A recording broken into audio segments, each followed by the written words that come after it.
next little bit of entertainment here before our next two acts is coming up. I need a volunteer from the audience, someone 12, 14 years old, reasonably mature, about this tall. Would you like to come up and help, sir? Come on up in this stride. Let's give him a hand, yeah. Come around this side if you will, please, because there's so many things on this side, I don't think it would be safe to have you come up here. And then I will find the Armstrongs card, because they are coming up next. Okay, and tell me your name, sir? James? Glad to meet you, James. Turn around and face the audience and step forward about 6 inches, if you will. That's it, right over the trapdoor. Very good. Okay, now, James, have you ever been hypnotized? I remember. Oh, you don't remember? Well, you probably got a post-hypnotic suggestion to that effect then. Well, James, what I'm going to do is demonstrate what's known as wonderful old Oriental painless psychic surgery. Yes, indeed, ladies and gentlemen, I'm going to hypnotize this young man, James, and then when he is hypnotized and deep asleep and at rest, I'm going to take this 18-inch stainless steel needle and put it in one ear and out the other completely painlessly. And you have to turn like that so we can read the sign that says exit over there, James, okay? Now, before we go any further, James, I have to ask, may I have your signed parent permission slip, please? You didn't bring it?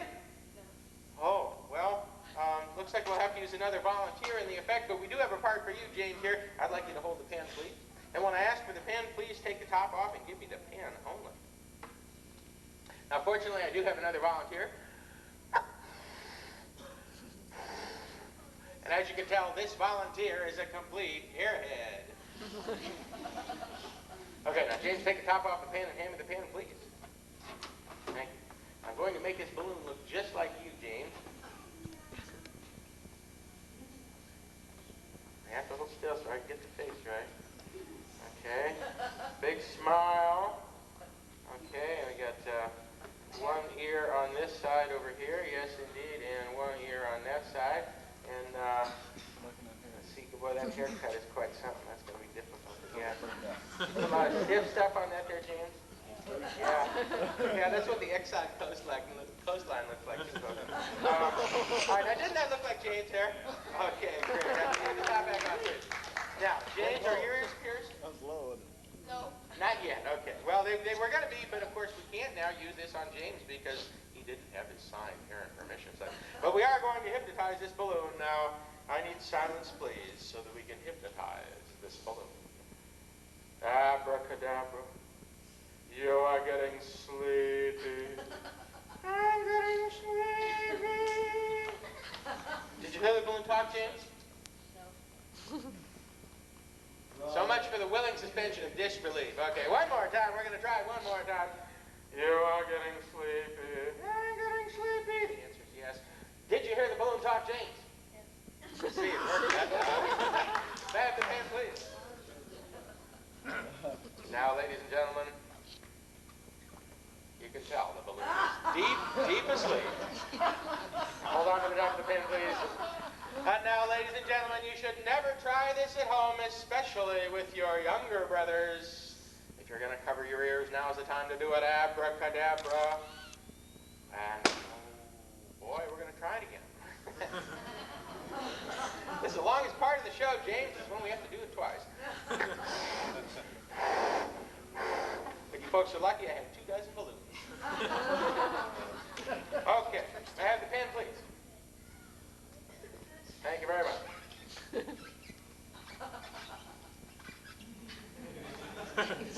You are getting sleepy. I'm getting sleepy. Did you hear the balloon talk? Yeah. Timing's off. That's all right. There we go. Now the balloon's asleep again. Put the top back on the pen, please. Ladies and gentlemen, in one ear and out the other, completely painlessly to myself. Abracadabra and hocus pocus. In one side and out the other, completely painlessly. Thank you very much. Let's have a hand for James too, all right. Thank you very much, James. Yes, this would have been you. All right, thank you very much, James. Well, I'm sure glad that worked the second half because She got that too, didn't she? Yeah. sometimes it's a very difficult and dangerous trick to do. And again, you kids should not do a difficult and dangerous effect like that because you could get hurt. Now, sometimes people ask me, isn't it dangerous to do effects with needles and guns and bombs? And of course, isn't it terribly dangerous to eat a guinea pig? Like that last act. Well, I would never attempt to do anything like that. But ladies and gentlemen, now you're going to see an illusion that I hope you believe.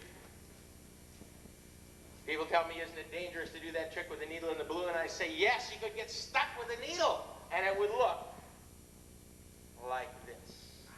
Ah, ah, ah. Does it look good yet? My mom's out in the house watching this and saying, no, how can he do that? Ladies and gentlemen, the illusion of the needle through the arm. Whoa. Now, you were going to think you see this going completely through the flesh of the arm, and yet, of course, you know it's all only an illusion. Right out, just like that. Thank you very much, ladies and gentlemen. Completely out of arm. And now, remember again, don't try that at home, even with your younger brother. Ladies and gentlemen, our next